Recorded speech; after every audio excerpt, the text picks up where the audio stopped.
یہ جو اصل زندگی ہے تو اس کا مطلب یہ کہ اس کا آغاز، پہلے تو یہ بات واضح ہوگی کہ جہاں ہم ہیں یہ زندگی ضرور ہے لیکن اصل نہیں، حقیقت کچھ اور ہے. یہ اس حقیقت کی طرف ایک سفر ہے، اور یہ اس کے لیے ہمارا چیک ہے کہ یہاں ہم کیسی زندگی گزارتے ہیں. تو اصل زندگی کا آغاز تب ہونا ہے جب اس زندگی کا خاتمہ ہوگا یا یہاں آنکھیں بند ہوں گی.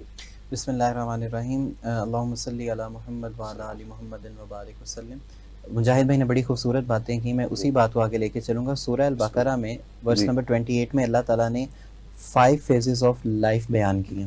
یہ جو آپ سوال کر رہے ہیں اللہ تعالیٰ کے اب الفاظ دیکھیں، ترتیب دیکھیں. کیف تکفرون باللہ، ہاؤ کین یو ڈینائی می، تم میرا انکار کیسے کر سکتے ہو. وکنتم امواتا، تم مرے ہوئے تھے. فاحیاکم، پس میں نے تمہیں زندگی دی. اور یہ پورے قرآن کا اسلوب ہے جو مجاہد بھائی نے بیان کر دیا کہ اللہ رب العزت نے ہمیشہ موت کو پہلے رکھا ہے. کیونکہ ہم دیکھیں سر، کسی بھی چیز کو پہلی دفعہ کریٹ کرنا نا یہ زیادہ مشکل ہے. وہی اللہ نے ہمیں جب کریٹ کیا we were nothing, creation out of nothing, جو ہم نے لاسٹ ویک ڈسکس کیا تھا. ہمارا وجود ہی نہیں تھا، پانی کا قطرہ تھا، پانی کا قطرہ خون میں کس نے کنورٹ کیا، خون سیل سے سو آن اٹ سو فورتھ. اچھا، دا پوائنٹ از کہ دوبارہ کے لیے اللہ تعالیٰ سورہ قاف میں کہتے ہیں، ناٹ کہف، 26ویں پارے کی سورہ ہے، اس میں اللہ نے یہ ڈیٹیل سے ڈسکس کیا، لیکن ابھی میں صرف ریلیونٹ ورس کوٹ کر کے آگے چلتا ہوں. اللہ فرماتے ہیں افعینا بالخلق الاول، do you really think I am tired of you creating for the first time. افعینا بالخلق الاول، تمہیں لگتا ہے میں تھک گیا ہوں تمہیں پہلی دفعہ بنا کے. بل ہم فی لبس من خلق جدید، میں تمہیں پہلے سے بھی زیادہ قوت سے دوبارہ پیدا کر سکتا ہوں. تو اللہ نے فرمایا کیف تکفرون باللہ وکنتم امواتا فاحیاکم، تم مرے ہوئے تھے میں نے تمہیں زندگی دی. ثم یمیتکم، پھر میں تمہیں مار دوں گا. ثم یحییکم، پھر میں تمہیں زندگی دوں گا. ثم الیہ ترجعون، اور پھر تمہیں لوٹ کر میری طرف آنا ہے. مطلب یہ کہ پہلی زندگی جب ہم عالم ارواح میں تھے، موت والی، جس کا ہمیں آج ابھی بظاہر شعور نہیں ہے. دوسری زندگی وہ جس میں اور آپ ماں کے پیٹ میں آئے اور آج ابھی ہم زندہ ہیں. ثم یمیتکم، یہ وہ ڈیتھ ہے جو مجھے قبر میں لے جائے گی، جس کو سورۃ قیامہ میں اللہ تعالیٰ نے بیان کیا.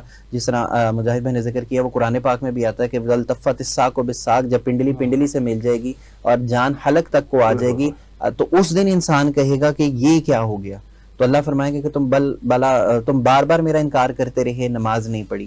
اچھا، اب یہ جو اس کو ہم بولتے ہیں جو قبر کی زندگی ہے نا، یہ سب سے مشکل فیز ہے. وہ صوفی برکت علی لدھیانوی فرمایا کرتے تھے کہ اے نوجوان، تو نے کبھی سوچا ہے کہ کتنا لمیٹڈ پیریڈ آف ٹائم ہے جو تو نے یہاں گزارنا ہے، اور ایک ان لمیٹڈ پیریڈ آف ٹائم ہے جو تو نے قبر میں گزارنا ہے.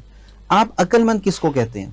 عقل مند کی سب سے بڑی ڈیفینیشن جو ہم انسٹیٹیوشنز میں پڑھا رہے ہیں وہ یہی ہے نا سر، کہ جس نے اپنا فیوچر فائنینشلی سیکیور کر لیا، وہ اس سے بڑا عقل مندی کوئی نہیں. سر دا پوائنٹ از، ہم 3 سال کی عمر سے، کیا 2 سال کی عمر میں بھی بچے کو اب اسکول ڈالنے لگ گئے just to secure one dimension of his life. وہ کیا ہے؟ فائنینسز. اچھا، نہ ہم صحیح سیکیور کر سکتے ہیں، ہم سب کو پتا ہے. اللہ نہ کرے کوئی ایکسیڈنٹ اناگہانی ہو جائے، ہم اس کو بھی سیکیور نہیں کر سکتے. ہم اپنے پیرنٹس کی ڈیتھ کو سیکیور نہیں کر سکتے. دا پوائنٹ از کہ ایک اسپیکٹ کو سیکیور کرنے کے لیے ہم اتنی ایفرٹ گزار رہے ہیں، جہاں ہم نے میکسیمم اپنے شعور کے 40 سال گزارنے ہیں. کیونکہ پہلے 10 سال شعور نہیں ہے، آخری 10 سال کسی جوگے نہیں رہیں گے. 10 سال سر میرے اور آپ کے سونے کے ہیں، اب وہ بھی اگر ہم 8 گھنٹے سوتے ہیں. پھر وہ 5 سال سموک والے، وہ بھی ایک ریالٹی ہے، وہ مذاق نہیں ہے، یہ مطلب ریسرچز ہیں. سو دا پوائنٹ از 35 ایئرس تو سما بھائی ایسے ہی چلے گئے. اور باقی زندگی میں نے کیا ایکسٹرا آرڈینری کر لینا کہ اللہ نے مجھے اپنا خلیفہ بنایا؟ یہ سوال تو بڑا اہم ہے، کیونکہ اللہ تعالیٰ نے چوائس اور پرائیورٹی مجھے دی ہے کہ میں اس سے محبت کر سکتا ہوں. لیکن اگر ہم برزخ کی طرف آئیں تو سر وہ ایک ایسی لائف ہے جس کا پیریڈ ہی نہیں پتا. سر مجھے یاد ہے بیک ان 2019 میں عمرے پہ گیا فرسٹ ٹائم، اللہ تعالیٰ نے کرم کیا تو میری والدہ میرے ساتھ ہی، تو انہوں نے کہا کہ ہم نا میانی صاحب چلتے ہیں، میرے سارے نانکے وہاں ہیں. لٹرلی میں اس لیے کوٹ کر رہا ہوں کہ میں لائف چینجنگ مومنٹس میں سے ایک تھا. پرانی قبروں پہ ہم گئے، امی کے ماموں، نانا ابو، فلاں XYZ، جن کو میں جانتا بھی نہیں. کوئی 1938 کی تختی لگی تھی، کوئی 48 کی، کوئی 60 کی. لٹرلی جب ان میں سے میں نے نیولے گزرتے دیکھے نا، تو آئی واز جسٹ تھنکنگ کہ یار یہ بھی تو اپنے لائف میں ایسے ہی جوان ہوں گے جیسے آج میں ہوں. اور حقیقت یہ کہ وہ جب تک سور نہیں پھونکا جائے گا، they are bound to be there. اب سمجھدار وہ ہے جو اپنے اس ان لمیٹڈ پیریڈ ٹائم کو سیکیور کرتا ہے. اور وہ زندگی اس سے کیسے مختلف ہے؟ صحیح بخاری کی ایک حدیث کوٹ کروں گا. نبی علیہ الصلوۃ والسلام نے فرمایا کہ قبر میں سوال کتنے ہیں. بخاری مسلم میں سر قبر میں آتا ہے کہ صرف ایک ہی سوال ہے. صحیح بخاری اور صحیح مسلم میں آتا ہے قبر میں ایک ہی سوال ہے. نہ وہ خدا کا ہے، نہ وہ مذہب کا ہے، نہ وہ نماز کا ہے، نہ وہ روزے کا ہے، بلکہ وہ صرف اس کا ہے جس نے ان سب کا بتایا. تو سوال ہے نبی کریم صلی اللہ علیہ وآلہ وسلم کا. میں اس سوال کی طرف آنے سے پہلے آپ کو بتاتا چلوں, مطلب وہ فیز جو ہے نا, میں نے جب پڑھی, اگین وہی بات ہے کہ دنیاوی تعلیم ہمیں ہیلپ آؤٹ کرتی ہے, میں نے سائنسز پڑھی تھی. حدیث کے الفاظ ہیں کہ جب مردے کو دفنا کے گھر والے چلے جاتے ہیں, الفاظ سنیے گا, انہو لیسمع قرآن علیہم, جانے والا مطلب میت جو ہے اپنے جانے والوں کے قدموں کی آہٹ کو سنتا ہے. How come? آج اگر ابھی میں چلوں گا نا اسامہ بھائی, you want be able to listen my footsteps. Y?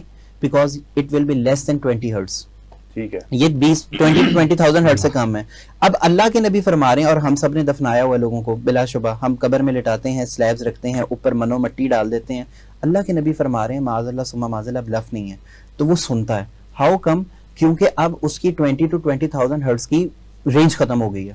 فرمایا وہ فرشتے آئیں گے, ان کو دیکھے گا. آج تو کرامن کاتبین یہاں بیٹھے ہیں, ہم نہیں دیکھ سکتے. اس کا مطلب ہے وہاں پہ ویژول سائٹ کی جو ریسٹرین ہے وہ ختم ہو گیا. Dimensions exactly the point.